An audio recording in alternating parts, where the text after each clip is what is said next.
Good morning, everyone. Today we will be starting with lesson number 7, Asia, location, extent, political and physical features. Asia, as we all know, is the largest continent in the world. It occupies about one third of the total land area of the world. It stretches between the latitudes 10 degrees south to 80 degrees north. That means it stretches in the southern hemisphere as well as in the northern hemisphere. And longitudes 25 degree east and 170 degree west. That again means it is stretching in eastern hemisphere as well as in western hemisphere. So we can very well conclude that Asia is the largest continent, a huge continent which spreads in all the four hemispheres: southern hemisphere, northern hemisphere, eastern hemisphere and western hemisphere. Its area is approximately 45.03 million square kilometers. It has the largest number of people in the world with the estimated population of 4.48 billion. This was according to the 2017. Now which accounts to nearly 3/5 of the world population. An outstanding feature of geography of Asia is the great variety and diversity in physical, cultural and economic characteristics. We can say that not only the climatic characteristics, but Asia is also different and diverse in terms of physical features of the continent, cultural features and economic characteristics. Cultural features is according to the population. Various areas have different kind of people living in the continent, and they follow different types of cultures. Then economic characteristics, according to the industrialization of the countries involved, it may have very well developed countries and the countries which are not very economically sound. Now Asia is called the continent of contrasts. To answer this question, we can focus on the points for great variety and diversity in physical features, which we will be reading right now. Cultural, because there are so many countries and so many type of people, so many type of cultures are followed here. And economic characteristics, because of the industrialization in various countries. Now let us focus on the physical features, diversity in physical features. On page number 93, you can see a table is given here in which we can read the point largest country. Now this is all physical feature points. Largest country is Russia, which was in 1923 to 1991 a part of USSR.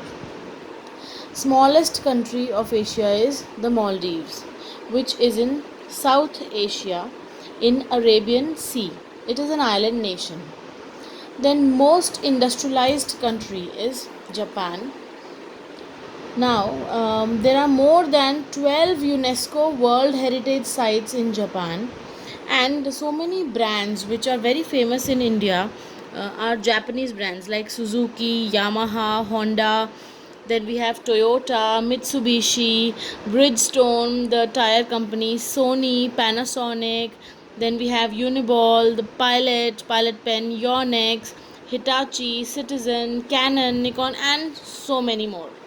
So the list is endless. So we can definitely say that Japan is the most industrialized country of Asia. Highest elevation is Mount Everest, 8,850 meters. To be very specific, it is 8,848 meters. Highest plateau is the Plateau of Tibet, which is also called the roof of the world. It is 4,500 meters, that is 14,800 feet high, and it is 25 lakh square kilometers wide.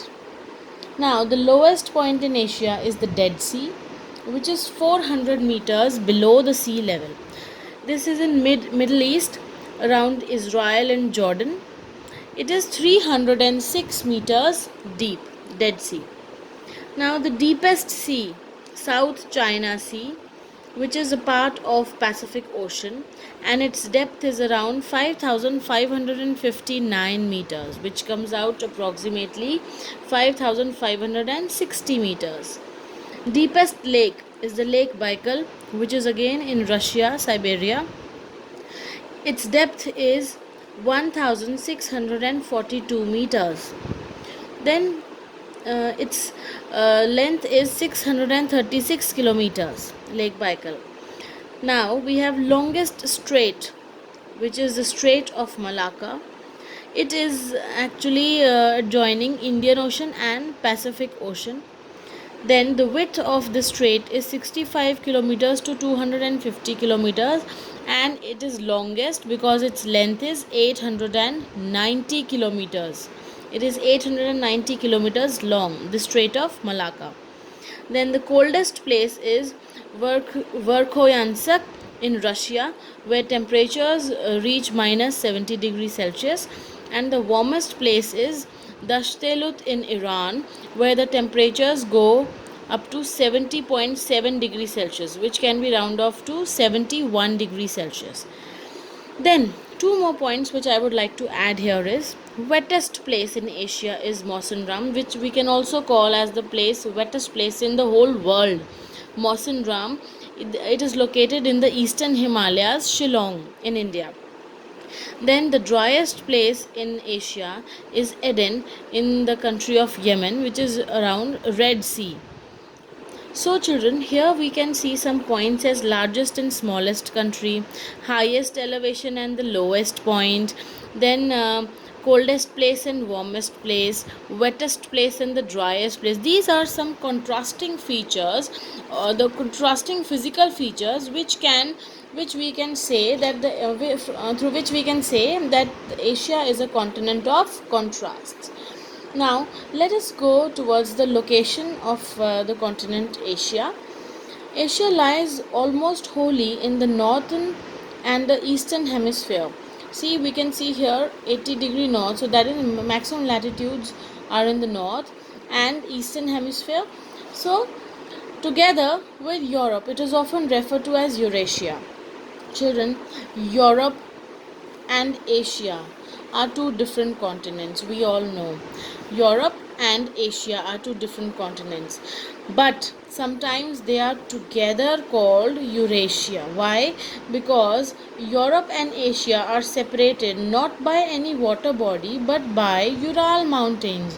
Basically, if we see the definition of a continent, it has to be surrounded by water on all sides, but because Europe and Asia are not separated by any water body, sometimes they are jointly called Eurasia. And this you can give a reason here, that because it is separated by Ural Mountains, they are separated. They are also called Europe as well as Asia. It is separated from Europe by Ural Mountains and Caspian Sea in the west and Caucasus Mountains in the southwest.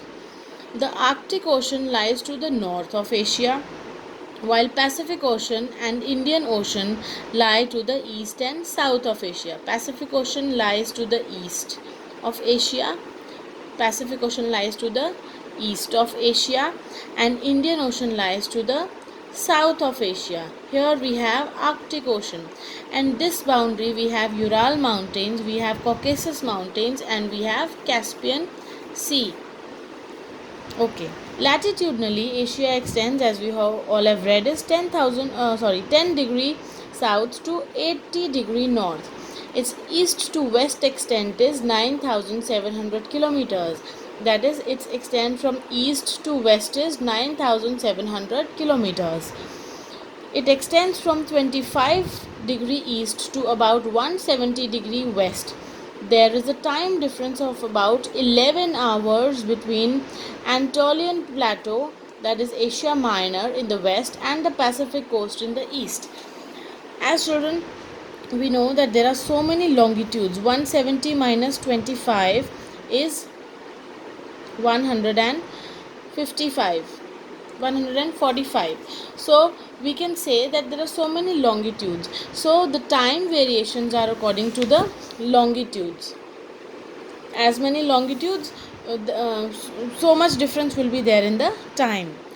Now, there are 48 independent countries in Asia. They vary in size from Russia, China, and India, which are large countries, to Singapore, Maldives, and Bahrain, which are again very small countries. Some countries such as Japan, the Philippines, and Indonesia consist of group of islands, or we can also call them archipelago. See, Japan, Philippines, and Indonesia. These are some island countries which consist of group of islands. So this is also called an archipelago. Most of the Asian countries gained independence only after World War II and after the Indian peninsula was partitioned in 1947. In 1991, USSR broke up into several independent republics, some of which are now in Europe and some in Asia. Now, let us give a reading to table 1, the first 4 points. Latitudinal and longitudinal extent we have already done. Widest distance north to south, that is north to south, is 8,690 kilometers. Then widest distance from east to west is 9,700 kilometers, east to west. Length of coastline is 1,29,077 kilometers. Coastline is the area which adjoins the land which adjoins the sea. So it has a very long coastline, which is 1,29,077 kilometers, and the number of countries it has is 48, that we have already read in the previous page.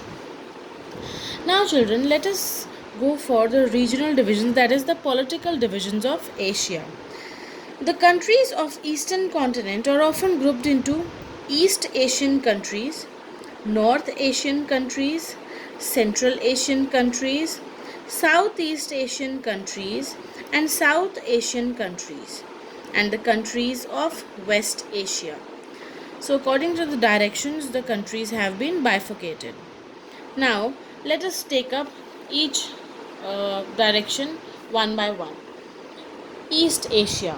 The eastern part of Asia, consisting of several countries like, we can underline them, China, North and South Korea, Japan, Taiwan, and Mongolia. These are some countries which occupy the East Asia. Now, one important point here is that this region has most varied vegetation in the world, even though rapid deforestation has destroyed much of the forest.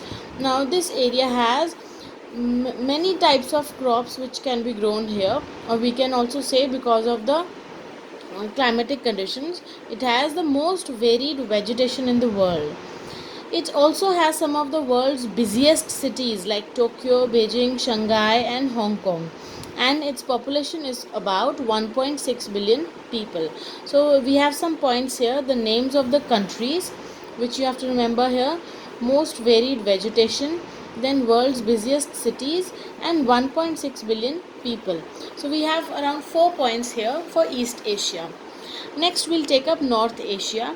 North Asia comprises the Asian part of Russia, which includes Siberia, the Russian Far East. North Asia is divided by a long mountain range known as Ural Mountains, which we already discussed in the previous page. The western part of Russia lies in the west of the Ural Mountains, while the larger part, consisting of Siberia, lies in the east. So the countries here, we can say the Asian part of Russia, which is including Siberia, and the Russian Far East. So these are the countries which are located in the northern Asia. Now its location is in the subarctic region, which makes the winters long and severe with heavy snowfall, because it is towards the northern side. So the winters are very long and severe, while the summers are short and cool. The extreme weather conditions, here the weather conditions are extreme, make the region sparsely populated, means there are not many people living in this area because of the harsh climate conditions, and the population of northern Asia is only about 38 million people. Next we come to Central Asia, which consists of several landlocked countries which are not exposed to the water bodies. They are landlocked countries, there are no water bodies around. These are Kazakhstan, Uzbekistan, Kyrgyzstan, Tajikistan, Turkmenistan, and Afghanistan. The region, we can underline these names, children. The region extends from Caspian Sea to the border of western China. Now, next point we can mention here is that more than 60% of Central Asia comprises of deserts, while the remaining 40% is grasslands. So we can say that 60% is dry area and 40% consists of grassland, where we can say we have good vegetation. It has Altai mountains in the east, which mainly lies in Kyrgyzstan and Tajikistan. There are two main rivers. This is very important point, children. The two main rivers of Central Asia are Amu Darya and Siar Darya. The rivers are very important to Central Asian countries. These rivers are very important. Why? Why are these rivers very important? Give reason. As the region remains quite dry, we all know that it is 60% deserts. So these two rivers, Amu Darya and Siar Darya, are very important because they keep up the place moist. They keep up the place fertile because the region remains quite dry and for most of the year. Central Asia, again we are the next point here, the population of the place is about 67.3 million people. So some 4 points here we have already done. Next, children, Southeast Asia. Now, Southeast Asia falls into two different sections. The northern part, which is a part of mainland Asia, and it consists of Vietnam, Laos, Cambodia, Thailand, and Myanmar, which was previously known as Burma. Then we have southern part. Southeast Asia has two parts, northern part and the southern part. Now the countries in southern part of Southeast Asia are Malaysia, Singapore, Brunei, Indonesia, East Timor, and the Philippines. Southeast Asia is bounded by the Indian Ocean on the west and Pacific Ocean in the east. This region has an abundance of tropical rainforests and a wide variety of wildlife. Now this area has a lot of rainforest, tropical rainforest, and because of the rainforest it also has a lot of wildlife. The population of this region is about 1823 million. Next political division is South Asia. South Asia refers to the southern Asian countries, which include India, Pakistan, Nepal, Sri Lanka, Bhutan, Maldives, and Bangladesh. So we can say we are located in the southern Asia.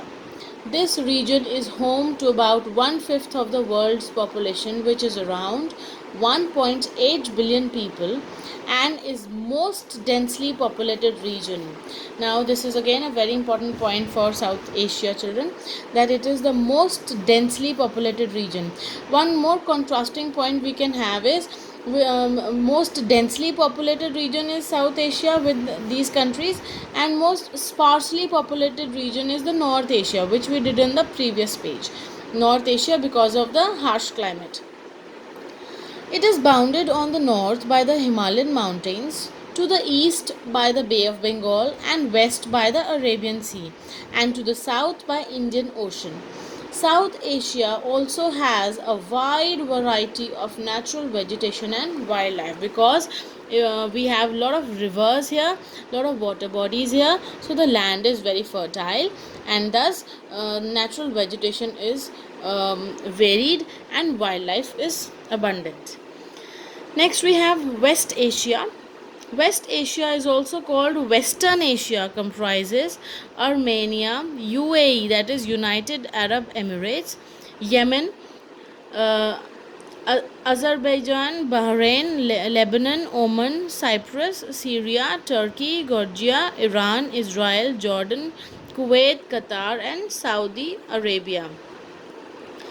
This region has a population of about 257.23 million people, and this region is not densely populated because of inhospitable climate. Again, inhospitable climate means that the climatic conditions are not suitable for the people to live. So this was the political divisions of Asia, children. In the next video, we will discuss the physical features of the continent of Asia. Thank you.